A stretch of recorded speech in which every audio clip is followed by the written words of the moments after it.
All right, so last week we were going through, Mike had put together something a couple of years ago on 40 thoughts of being the best listing agent possible.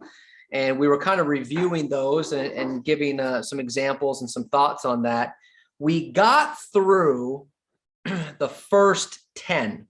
I'm sorry, first 11. So we have some work to do to get through this list. So if you weren't here last week, we have that recording somewhere, I assume, and you can pick that up. But let's go ahead and jump into the rest of this list going through today. As always, we say this every time, this list is not necessarily in any order of importance. It has no particular rhyme or reason of the way we're going through it. This is just the way it's written out. You decide what's most important to you, what really sticks. So let's jump into this. So point 12 on that list was this: persistence always wins over quitting. Persistence always wins over quitting. Sellers don't list with people who quit easily. We talk about this all the time, that the mindset has to be 5 closes before you get the contract signed. So if you go in with the mindset that, okay, I'm going to close once, and if they don't sign, then I'll just say, great, I'll follow up with you, then you're not going to get the amount of contracts signed that you could get. You have to go in with the mindset that I'm going to go in, I need to get 5 closes before they're going to get the contract signed. Now, does it always take 5 closes? No. Sometimes you do a 1-minute listing presentation. For those of you that don't believe that happens, it happens. Okay. So sometimes you might do that. Sometimes you might go in and do 1 close and they sign. You might only have to handle 1 objection handler. But if you go in with the mentality that I'm here to get a contract signed, and if I have to close 5 times, I'm going to close 5 times, you'll get more listings. You know, I was thinking about something. Steve Powers, Neil interviewed Steve Powers, Mike Ferry, coach agent, a while back. And he said that Mike Ferry agents, which are a lot of our types of agents, are not good second call agents, because we work so hard to get the contract signed now. And we know that if we don't get the contract signed now, it's not going to happen. The callback typically doesn't work. So you've got to maintain the focus that I'm not going to quit. I'm going to persist. I'm going to keep closing. I'm going to keep trying. Which brings me to this point under number 12. There is a really small but mighty script that can help you with the persistence. Because what I get as a coach, one of the things I hear a lot of is they want to think about it. You have to get this little script down. That's great. Since 3 minds are better than 2, let's think out loud together. Tell me, what are you thinking about? We miss too many listings, I'm telling you, because they say we want to think about it, and we say, okay, no problem. Well, here, look, I'll leave the contract. And if you have any questions, give me a call. If not, I'll call you tomorrow. You've got to get that little script down. It's a game changer. All right, I wrote down here, number 13, remaining focused during a day of remaining focused during a day of distractions will pay off, but it's always difficult. Remaining focused during a day of distractions will pay off, but it's always difficult. Do we sometimes lose focus because of distractions? Yes, present company included. It's typically the people around us. And if you're working from home, it could be the people, could be the kids, could be the pets, could be the construction, could be the yard workers, could be anything. You have to, it's a skill to remain focused even during the day of transactions. You have to remain focused on that. So I wrote down here under number 13, if you keep your goals in front of you and you keep your business plan in front of you, it's easier to stay focused even when you're getting distracted.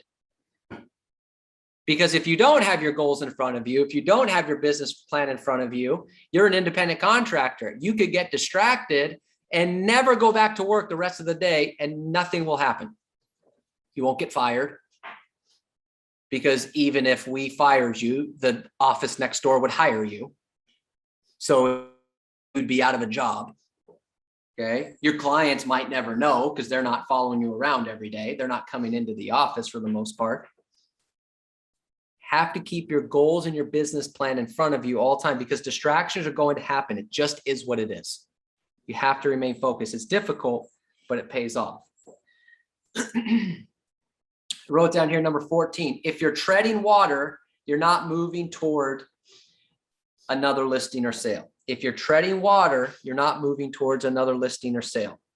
So what treading water means is you're just kind of staying afloat. You're not swimming forward. You're not going backwards. You're not sinking.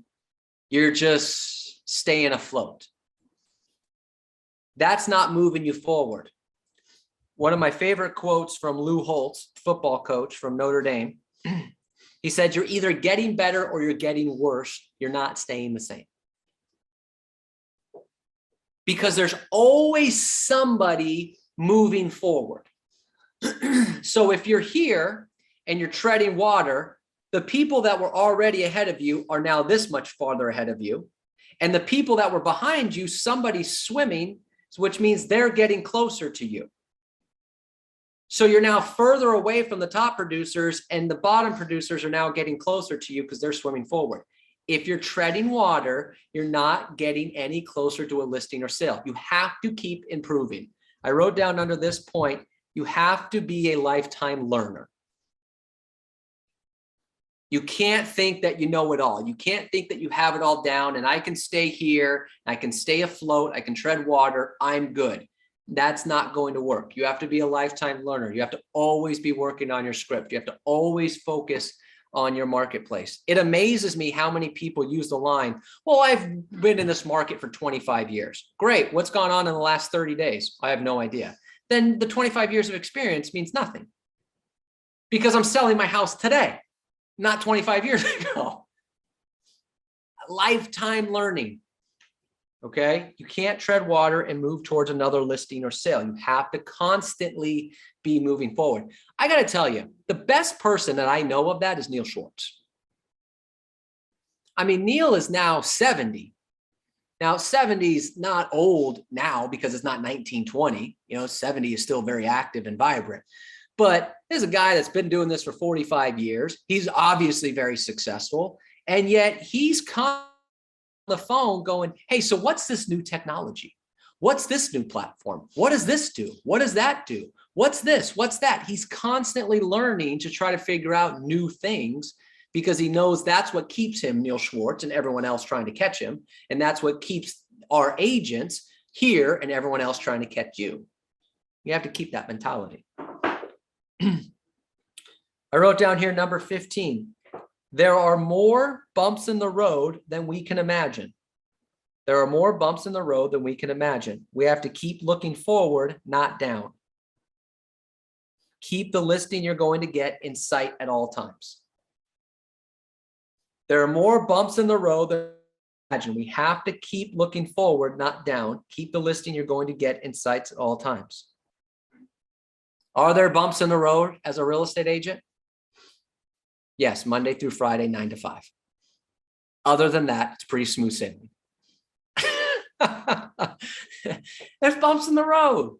There's distractions.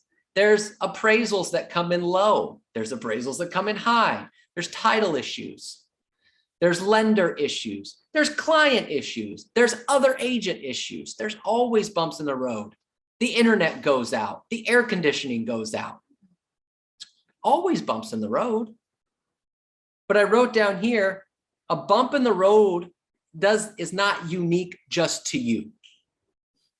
See, sometimes the mentality is like, oh gosh, another problem I have to deal with. This is not a you thing. That's what holds people back from being great listing agents. They think the bump in the road only happens to them. Well, of course this would happen to me. Well, yeah, with that mentality, of course it would. I mean, do you think that, I mentioned her name earlier. Do you think Linda Holmes never has an appraisal come in short? Do you think Karen Myatt never has a client with a lender issue? Of course they do. But they just keep moving forward. The next listing, you have to keep your next listing in sight at all times. You have to keep moving forward. If you let the bumps in the road eat you up, you're toast. You're done. I think it was, I want to say, I keep saying I'm going to go back and figure this out, but I want to say it was Bernie Gallerini. It was one of those people. When Neil interviewed him, he was talking about bumps in the road, and he was talking about he had 7 escrows fall out in 1 week. Now, good problem to have, is having 7 escrows in a week, okay? He had 7 fall out in a week. Happens to everybody. Sometimes you can't do anything about it, but you have to keep moving forward. The next listing's in sight. I wrote down here, number 16, every seller is a little bit difficult and different than the last one. Use your versatility as a listing tool. Every seller is a little bit difficult and different than the last one. Use your versatility as a listing tool. They're all difficult because they want the most money. This is their most prized possession, their home. My father cares about his home more than his child. That's a separate conversation we can have. It's their most prized possession. It's their most money. They're going to be difficult. They're nervous. So yeah, they are going to be a little bit difficult, and they are going to be a little bit different. They might be an analytical. They might be a driver. They might be expressive. They might be very easygoing. Yeah, I trust you. They might be like, what are you doing every day? Doesn't make one better than the other. Doesn't make one more difficult than the other. It's just them. Use your versatility as a listing tool. This is why we talk about personality styles all the time. If you're a driver and you're constantly frustrated with analyticals, that's a you problem. That's not the analyticals problem. If you're an expressive and you get annoyed with drivers because you think they're too direct and too rude, that's your problem. You don't have versatility. Don't blame the driver. You have to be versatile. If you don't use your versatility, you can only perform to 25% of the marketplace. That's not going to work. All right. I wrote down here, some of you are not going to like this one. This is, what do we got? About 32. See how many people leave after this. Ask yourself this question. Do sellers want to hear about you, or do they want to hear about what you can do for them to get their home sold? They, for the most part, don't want to hear about you unless it's about you on how you're going to get their home sold. Focus on the task, focus on the goal, focus on the target. The target is getting the home sold. And the fact that you belong to a charity, or that you have 3 dogs, or anything along those lines has nothing to do with them getting their home sold or with your ability to get the home sold. They want to know what you're going to do to get their home sold. Focus on that.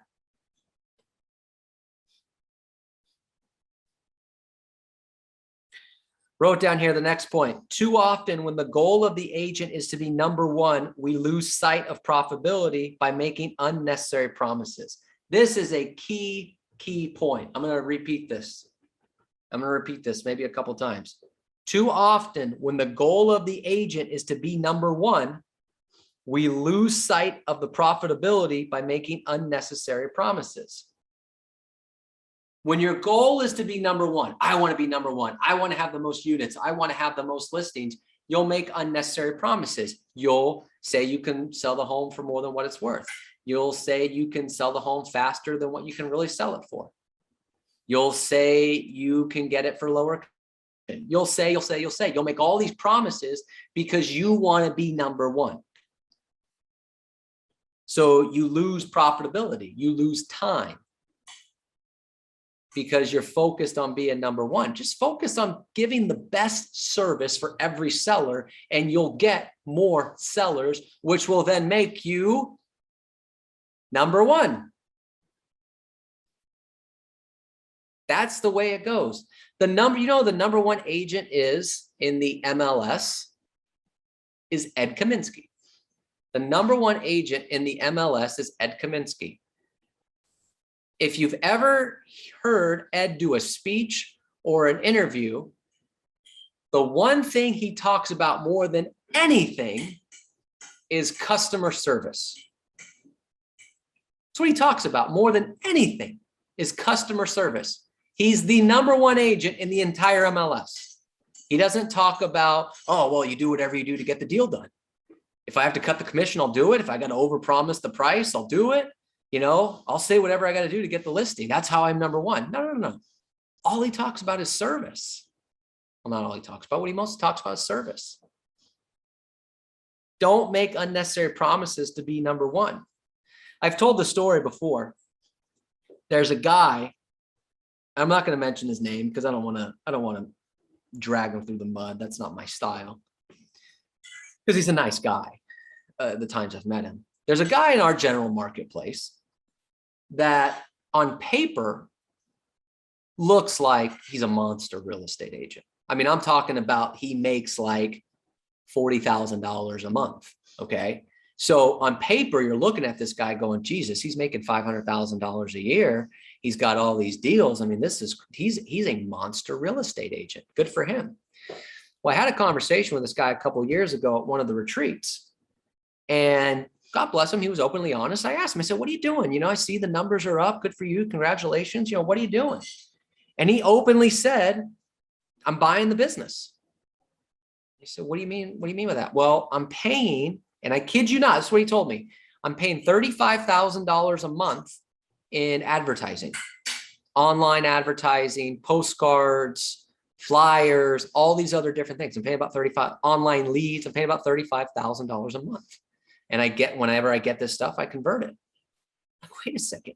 So all of a sudden on paper, this guy looks #1, but in the reality, he's only making $5,000 a month before taxes because he's spending $35,000 to get the business. He's so focused on the number on paper that he's not focused on the profit.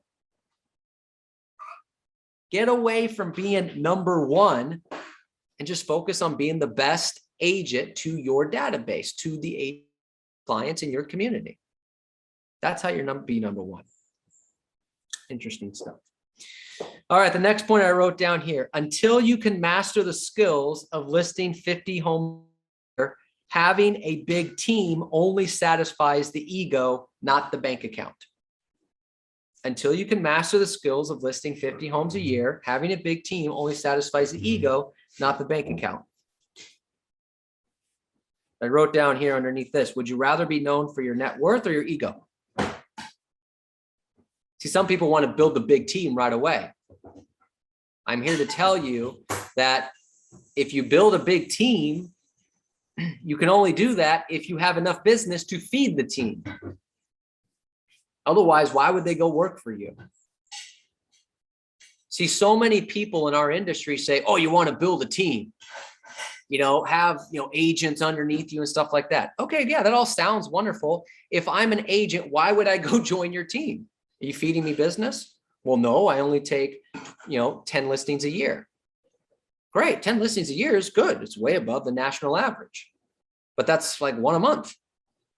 How can you have a team if you're only doing 1 deal a month? Doesn't make any sense.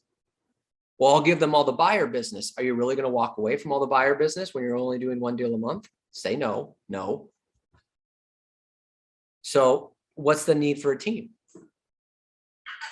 And when you think about this, Mike breaks this down really great. We think about, well, I'm doing 25 deals a year. That's 2 deals a month. There's roughly 20 working days a month. You're doing a deal every 10 days. Do you really need a giant team for that? Now, you may need an assistant, to help you with your paperwork. We've heard a lot of people that have assistants so they can focus on prospecting and building a team. That's fine. But do you need 2 buyer's agents, a listing coordinator, and all these other different things? No, you don't need that. Only satisfies the ego, despite what the industry will tell you, despite what every 95% of Keller Williams team leaders will tell you. You need a team. Okay. Have a good time. Next point I wrote down here, don't worry about what you can't do. Focus on what you can do, which is become a great listing agent starting today. Don't worry about what you can't do. Focus on what you can do, which is become a great listing agent starting today. Pretty simple. I didn't even write down any subpoints to that because it's just straightforward. Don't focus on what you can't, focus on what you can. That's it. Done and done. Okay. Wrote down number 21. If listings are important to you, you will always find a way to get them. If they're not important, you will always create a lot of good excuses. You should underline that, highlight it. If you're bilingual, write it in another language. If listings are important to you, you will always find a way to get them. If they're not important to you, you will always create a lot of good excuses. Here's an example. I wrote down the example underneath this. Well, their marketplace is different. All right. That's why you can't get any listings, because their marketplace is different. Well, all my sellers, you know, they're different. They're different type of people. I only work with this ethnic group and they're difficult. Okay. Got it. No problem. You keep saying that to yourself, and I'll show you somebody in your marketplace or in that ethnic group or in that price point that's taking listings. Well, I focus on high-end properties and none of those are listing right now. Okay. I could go through the hot list right now and see a bunch of $1 million, $1.5 million, $2 million listings. If listings are important, you'll find a way to make it happen. If they're not important, you'll find excuses. It just is what it is. Well, everybody's cutting their commission. That's not true. How do I know? The average commission for our company for the listing side is 2.6. That's the average, which means some people are getting 2.75. Some people are taking 2.5. But the average is 2.6. So don't tell me that you're losing listings because everybody's cutting commission and you can't go down. That's an excuse. You have to find a way. And if that means that you have to go at a different source, you have to prospect a little bit differently. Maybe you have to get off the phone and go to the doors, or maybe you got to get out of the doors and go to the phones. Maybe you have to stop calling expireds or finally learn how to call them. But none of you are going to take that advice, so we'll just move on. But if they're important to you, you'll find a way. You'll find a way. Best example I put down underneath that is Jack Ma. Jack's on vacation right now, so he's not here today. Jack Ma is a great example of that. Jack Ma built a business of working specifically with Chinese buyers. Buyers coming in from internationally, Jack worked with them and he did very well with that. What Jack eventually decided is that he didn't want to work with Chinese buyers anymore, so he wanted to work with sellers.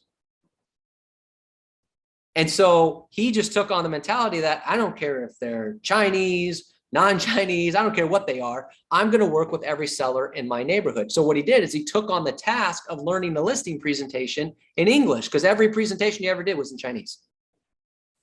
He focused on it, worked on it, the objections, the listing presentation, the whole thing in English. It's all he would role play, never role play stuff in Chinese, because he wanted to be able to get every listing in his neighborhood.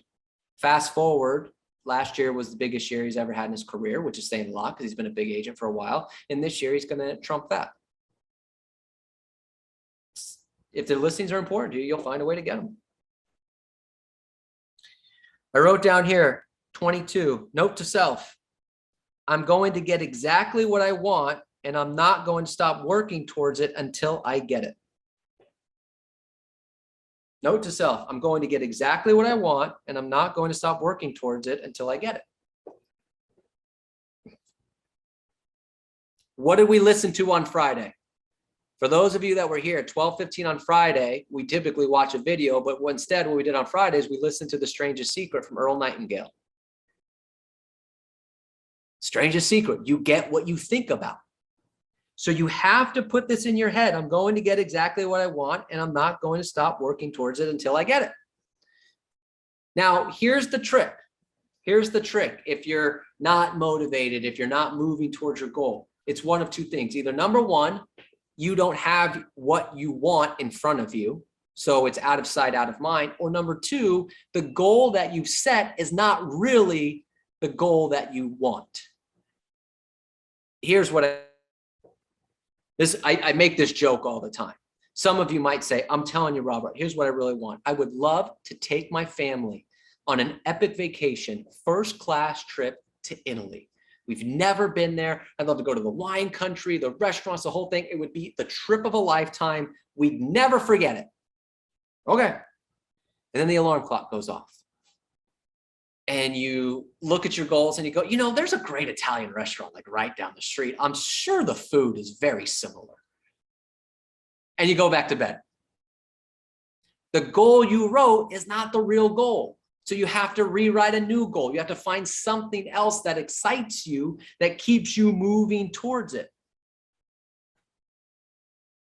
You're going to get exactly what you want. You're not going to stop working towards it until you get it. But you have to know what it is you're working towards. It has to be something that excites you. Or as I say all the time, if you don't know what you're going to exchange the money for, you're not going to do the activities because prospecting sucks.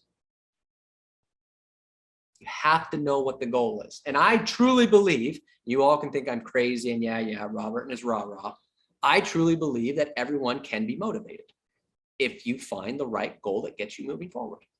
That's just me. And if you don't think that's true, then that's fine too. I wrote down here 23. Progressing as a strong listing agent is nearly impossible without change. Progressing as a strong listing agent is nearly impossible without change. And those agents who cannot change their mindsets, behaviors, and skills cannot change their production. Progressing as a strong listing agent is nearly impossible without change. And those agents who cannot change their mindsets, behaviors, and skills cannot change their production. So here's a question for you. Are there any sales behaviors you need to change? And be honest with yourself. I've told this before. For me, it was scripts. I was the guy. I was that guy that some of you are in this boat still that thought scripts were stupid. I was, I got into sales when I was 20. And, of course, as a 20-year-old, you've got it figured out. I'm sure I wasn't the only one who had it figured out at 20. I thought scripts were stupid. I just did. To me, it made no sense. Well, the person who wrote the script doesn't talk the same way I do. They don't use the same vocabulary. They don't talk at the same speed, the same cadence. Why would I do that? Why would I read a script of someone that doesn't talk the same way I do? I was totally against it. And that was wrong. That's just a stupid thing to say. And without it, I was able to get by. And the biggest lie I told myself was because I was making okay money. And at that time, all my friends weren't making any money because we were in our early 20s. Oh, I'm living the dream. But it was peanuts compared to what I should have been earning if I had just changed my sales behaviors. The scripts was it for me. I just thought it was dumb. And then I realized that I was dumb. Still to this day, realize that I'm dumb most days.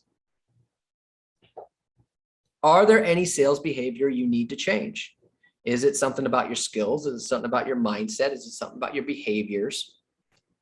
And if you tell yourself that if you think you can't find a sales behavior that you need to change, please give me a call. And then don't get mad at me when I tell you one. That's always the fear. I think I've got it figured out. Well, what about this? You leave the next day. You have to change. You have to be able to adapt. Wrote down here 24, growth is painful. Growth is painful. Change is painful. But this is a key line, okay? Growth is painful, change is painful, but nothing is as painful as staying somewhere you don't belong. Growth is painful, change is painful, but nothing is as painful as staying somewhere you don't belong. Growth is uncomfortable, yes. Change is uncomfortable, yes. All that can be painful. It's uncomfortable. But staying somewhere you don't belong is the worst. That's the most discomfort. That's the most pain. Staying in poverty when mediocrity is available. Staying in mediocrity when luxury is available. Staying somewhere you don't belong. I don't understand how people live in Southern California without any money. And no desire to go make money. Like you have the greatest opportunities at your fingertips in Southern California with restaurants and shops and entertainment and all these other different things. I understand some of this stuff is different now, but if you're perfectly fine just sitting at home and not taking advantage of all the wonderful things that Southern California has to offer, then go move to Kansas. It's cheaper. You know what I mean? You don't have to make a lot of money there. But staying somewhere you don't belong is living in Southern California and not being able to go to one of the restaurants that are really good because it's $50 a plate. Now, some of you are going $50 a plate. Damn, that's nothing. Others are $50 a plate. It's crazy. You never spend that much money. You know, you can't go into the theaters. You can't go do. That's the pain. Is staying somewhere you don't belong. Growth is painful. Change is painful. Yeah, it is. But man, staying somewhere you don't belong is brutal. It's torture. Got to shift that mindset. I wrote down here 25. The quality of an agent's productive life is in exact proportion to their commitment to becoming excellent at listing property. The quality of an agent's productive life is in exact proportion to their commitment to becoming excellent at listing property. Question: how strong is your commitment? See, it's one thing to say you want to be a listing agent, but are you committed to being a great listing agent? Because I don't think anyone gets their real estate license and says, I don't ever want to list property. So everyone says it. It's a commitment. So what do I mean by commitment? Do we role play a lot of buyer scripts? No. Not because buyers aren't important. Do we role play a lot of buyer consultations? No. Again, not because it's not important and we encourage you to do it. Do we role play it? No. Do we do a lot of classes on working with buyers? No. We do some. I'll usually do maybe one a month on a buyer specific class. We as an organization, Neil as a leader, Mike Ferry as a leader, the commitment is to listings. So almost everything we do is based around listings. Now, you can't tell me that that commitment has nothing to do with the fact that our company takes 67% of the transactions are listings. Can't tell me that those aren't in sync, that it's not the commitment we make to listing property through the scripts, through the coaching, through the teachings, through the trainings, through everything like that. That commitment is not in direct proportion to 67% of our business is listings taken. You have to make that same commitment to being a great listing agent if you want to take more listings. Don't just say it. You got to commit to it. So I wrote down under committing to it, what's the plan? How often are you role playing your listing presentation? How often are you studying the market stats so you know what you could say to a seller? How often are you working on your scripts and objection handlers? And when you role play, do you take it to another level? Do you take it seriously, or do you just mumble through the words? It's that commitment. That's the difference. That's the difference. All right, we got time for a couple more here. Number 26, if you think it's expensive to hire a professional, wait until you hire an amateur. That's a great objection handler. If you think it's expensive to hire a professional, wait until you hire an amateur. Anyone here other than me ever hired an amateur to do some housework and then had to hire someone else to fix it? I'm not the only one. Hired an amateur to, cut their hair, only to then have to go to another salon to say, can you help me? That actually happened to me probably about 15 years ago. True story. If you think it's expensive to hire a professional, wait till you hire an amateur. It's the way it is. There's a reason that people go to certain doctors, certain plastic surgeons. They don't just go to the one down the street. Because it's, hey, look, yeah, I need surgery. I'm willing to, whatever you cost, however far it is, I'll do it. Because I don't know what that person's going to do. I'm going to hire an amateur to work on my car. It's not a full-time gig, but I'm sure he could figure it out. All of a sudden, instead of, you just want him to do an oil change and now the radiator's busted, engine because they messed up something else. Holy cow, this little oil change that I was trying to skip out on, $20, now going to cost me thousands of dollars. It's the same thing with real estate. You charge too much. Oh my gosh. You know how much it's going to cost you when you hire a non-dedicated part-time real estate agent? God, forget losing 1 or 2%. It's going to cost you 5, 6%. It's crazy. And that's true. 100% true. The stats show it. Stats show it. Okay. But you have to, are you worth it? Again, you have to ask yourself this. I'm asking for this much money. They think it's too much. Am I really worth what I'm asking? And let me tell you something. And if all you're doing is putting the sign in the yard and then convincing yourself that, getting multiple offers was all your good deeds, it's ridiculous. Are you going through your 18-point plan of action? Are you actually doing those activities? Are you really negotiating contracts? Or are you just saying, oh, hey, here's this offer. I think we should take it? The market doesn't dictate if you're a professional or amateur. Your actions dictate if you're a professional or amateur. So you have to ask yourself that question. 27, the harder we struggle, the more exciting the wins are, especially the ones where you're competing for a listing against a great agent. The harder the struggle, the more exciting the wins are, especially the ones where you're competing for a listing against a great agent. The business can be hard. The business is a struggle. That's what makes the win so exciting. That's what makes it great. That's what makes it fun. Is I worked. I got told no. I got rejected. And then I got one. Yes. That's what makes it exciting. That's why we do it. That's why gambling's exciting. Some of you don't like gambling. I don't necessarily promote it. Okay. That's why gambling's exciting to people.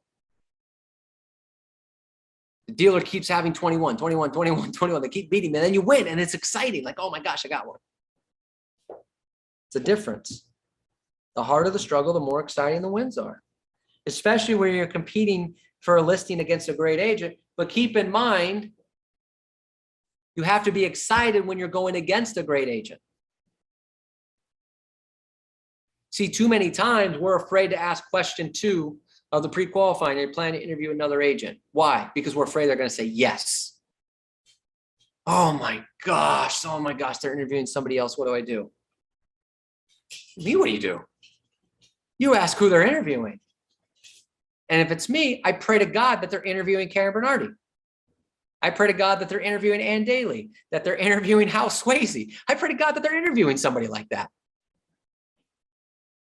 Why? Why would you want them to be also interviewing them? Because to win, I want the competition. Number one, I want to go up against the best because it brings to me. I'm not going to cower. they're going to bring the best out of me. That means I have to dress sharp. I got to be prepared. I'm going to give a great presentation. And on top of that, I know that if they're interviewing them, I know those agents aren't going to go on a crappy listing. So I now know if they think they got a really qualified, really motivated seller, then that means they probably have a qualified, motivated seller, which means I'm going on the right appointment. Now I'm like, yeah, let's go. Let's do this. I'm going to beat them. I'm going to win. Because you'll always play down to your competition. You'll always play down to your competition. Are you planning to interview another agent? No, just you. You'll show up half-assed prepared. Oh yeah, we're interviewing my brother's sister's friend who just got their real estate license and is also a full-time mechanic. You're not going prepared. Not the way you should be. Always play down to your competition. It's exciting when you're competing for a listing against a great agent. That's what makes it fun. All right, so that's 27. Okay, so we're almost there. So next week, we'll do 28 through 40. We'll do 28 through 40. So hopefully, though, there was some good points in there, something that kind of captured your imagination or made you think a little bit, or maybe no one's paying attention. I have no idea. Sometimes I'm just doing this for me. It was gold. I'm a highly paid time filler. So there you go. All right, everybody. Good stuff. Let me